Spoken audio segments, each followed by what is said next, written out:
सुबह की शुरुआत हम सभी की मंगल कामनाओं के साथ करते हैं। आज का जो हमने विषय लिया बहुत ही बढ़िया है, एटीट्यूड नज़रिया, जिससे हमारी मानसिकता का पता चलता है। इसे समझने के लिए हम एक रियल स्टोरी के माध्यम से जानने का प्रयास करते हैं। एक बार एक मेरा दोस्त होता है शुभम, जो कि हरियाणा राज्य के जिन ज़िले से बिलोंग करता है।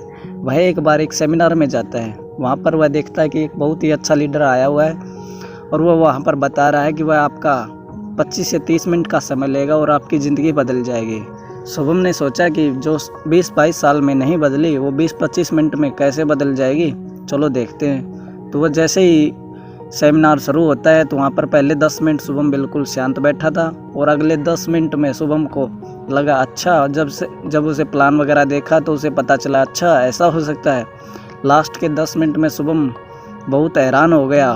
उसे जब प्रॉफिट वगैरह पता चला तो वो कहने लगा झूठ, महाझूठ, ऐसा कभी हो सकता है? कोई पर्सन 1.5-2 साल के अंदर 1.5 लाख रुपये महीने कैसे कमा सकता है? तो उसे समझने के लिए उसकी जो मानसिकता थी वो कमज़ोर थी, क्योंकि जिस एरिया में, जिस माहौल में वह रहा था वहाँ पर उसकी सोच 15-20 हज़ार, 30 हज़ार, 40 हज़ार रुपये जॉब की मेंटलिटी थी। इस कारण उसको ये समझ ही नहीं आ रहा था कि कोई पर्सन 1.5-2 साल के अंदर 1.5 लाख रुपये महीना कैसे कमा सकता है। इसको समझने का भी एक तर्क दिया गया है। जैसे ही हमारे यहाँ पे ट्रेन का आविष्कार हुआ था उस टाइम सभी लोगों ने उसको वहाँ पर बैठने से मना कर दिया था कि क्या पता ये रुकेगी या नहीं रुकेगी।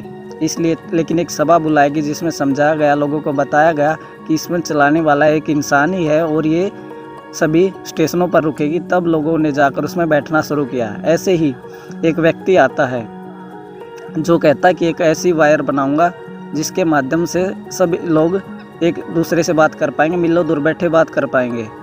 तो लोगों ने उसका भी मजाक उड़ाया था, लेकिन ग्राम बेल ने इसका आविष्कार कर दिया और लोगों से बात हो पाई।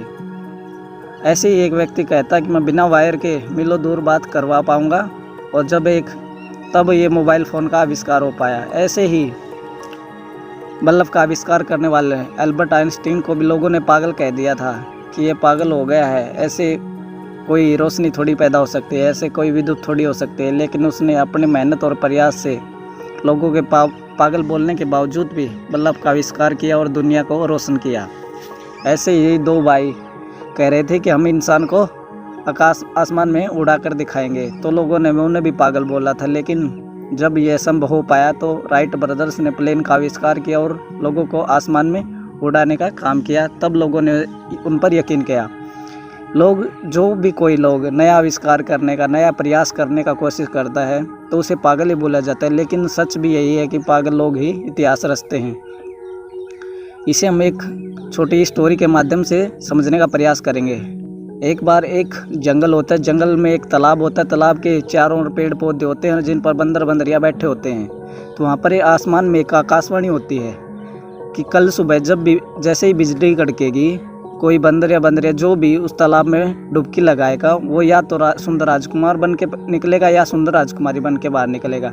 ये सभी आकाशवाणी को सभी सुन रहे थे और पास में एक व्यक्ति गुजरा था, वह भी इस माहौल को देख रहा था। उस व्यक्ति ने भी सुबह जल्दी उठकर आकर देखने का प्रयास किया कि ऐसा क्या है और कौन ऐसा कर सकता है, यह सचमुच होगा या नहीं।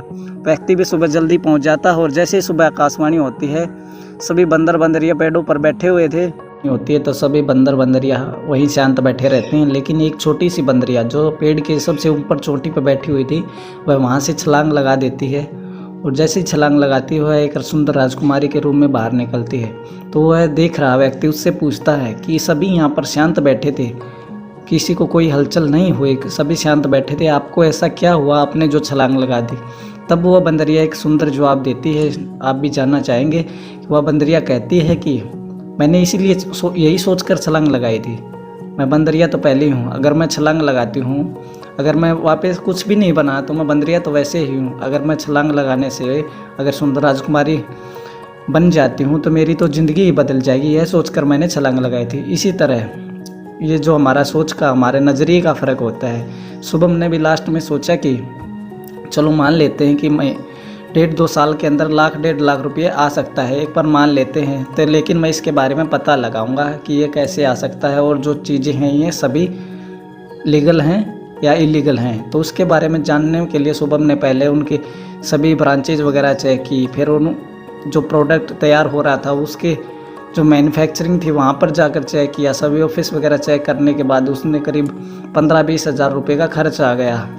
तब शुभम ने सोचा कि अगर मैं उसकी पूरी जानकारी निकालने लग जाऊं, सभी डॉक्यूमेंट वगैरह चेक करवाने हर एक ऑफिस में जाकर, तो उसको करीब 15-20 लाख रुपए लग जाएंगे, तब भी जाकर वह उसकी पूरी डिटेल नहीं पता कर पाएगा। तब उसने सोचा कि जो डायरेक्ट सेलिंग कंपनी 20-25 सालों से चल रही है देश में, अगर वो इलीगल होती तो सरकार उसे कैसे चलने देती। तो उसके पास सभी प्रूफ थे, सभी तो चलने लगे। तभी शुभम ने शुरुआत की और शुभम आज हमारे बीच एक बहुत ही अच्छे लेवल पे है और बहुत अच्छा पैसा अर्न कर रहा है इसी डायरेक्ट सेलिंग कंपनी की बिज़नेस की वजह से। तो मैं आपको ये नहीं कह रहा कि आप भी डायरेक्ट सेलिंग बिजनेस ही करें, आपको जो काम आपका दिल करे वो काम कीजिए, लेकिन उसमें कम से कम इतना सोचिए कि आपके बच्चों का भविष्य है या नहीं है। जो काम आपके बाप दादा या आप करते आ रहे हो उसमें कितना बेनिफिट है। दाल रोटी तो हर कोई इंसान कमा लेता है, लेकिन उनके बच्चों के बेटर भविष्य के लिए हम क्या कर रहे हैं वो हमें आज सोचना पड़ेगा और उसके लिए हमें कदम उठाना पड़ेगा। एक बार क्या होता है, एक लड़का और एक लड़की किसी मार्ग से जा रहे थे। वहाँ पर रास्ते में कुछ लोगों ने उन्हें देखकर सोचा कि ये लड़का लड़की जा रहे हैं, मतलब कि एक बहन भाई हो सकते हैं। थोड़ी देर में ही कोई दूसरा पर्सन कह देता है ये बहन भाई नहीं लगते, ये गर्लफ्रेंड बॉयफ्रेंड हो सकते हैं। लेकिन इतनी देर में एक तीसरा व्यक्ति भी कह देता है नहीं, ये अच्छे दोस्त भी हो सकते हैं। तो उसी प्रकार जितने लोग उतनी बातें, उन्हें उसी का अलग अलग नज़रिया। तो हमारा जैसा नज़रिया होगा वैसे ही हमारे विचार होंगे, जैसे हमारे विचार होंगे वैसे ही हमारा माहौल बनेगा और हमारे मन में जिस प्रकार के विचार जाते हैं वैसा ही हमें फल मिलता है। मन भी है हमारा जो एक खेती की तरह होता है, जैसा बीज बोया जाता है वैसा ही हमें फल मिलता है। अगर इसके अंदर अच्छे विचार जाएंगे तो अच्छा फल बाहर निकलेगा। ये दुनिया अच्छी बुरी नहीं होती, हमारा बस देखने का नज़रिया होता है। अगर हम इसे अच्छे तरीके से देखते हो तो ये हमारे लिए अच्छी बन जाती है और इसे बुरे नज़रिए से देखते हैं तो ये हमारे लिए बुरी बन जाती है। किसी ने दुनिया में स्वर्ग या नरक को नहीं देखा, जो अपने कर्मों के फल के हिसाब से यहीं पर दुनिया का धरती पर ही स्वर्ग और नरक होता है। जो जैसे कर्म करता है वैसे उसे फल मिलता है। तो ज़रा सोचिए और अपना अच्छा कर्म करते रहिए ताकि आपको अच्छा फल मिल सके, ताकि दुनिया में लोग भी आपको देखकर कुछ बनने का प्रयास करें। तो अपना योगदान अच्छे विचारों में, पॉजिटिव एक्टिविटी में दें और अच्छा काम करें अपने लिए, अपने बच्चों के लिए, ताकि कल को आने वाली दुनिया में आपका भी नाम रोशन हो, आपका परिवार का, समाज में आपका नाम अच्छा नाम बने। तो इसी शुभकामनाओं के साथ आज का दिन good wishes for all of you.